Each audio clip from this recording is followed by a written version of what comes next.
আলহামদুলিল্লাহ বলতে থাকবেন, 10 টাকা খরচ হবে, 20 টাকা আসতে থাকবে। 1 কেজি মানুষকে খাওয়াবেন, 3 কেজি আসতে থাকবে। একটু জোরে জোরে বলেন না সুবহানাল্লাহ। তাহলে আলহামদুলিল্লাহ কয়েকটা কাজ করবে।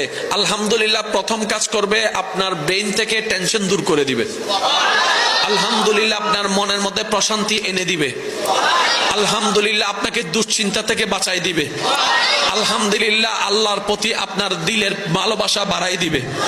আলহামদুলিল্লাহ আল্লাহর প্রতি আপনার আরো আত্মবিশ্বাস বাড়াই দিবে। আলহামদুলিল্লাহ শুকরিয়া, আল্লাহর প্রশংসা, নিয়ামত আরো বাড়াই দিবে। বলেন সুবহানাল্লাহ।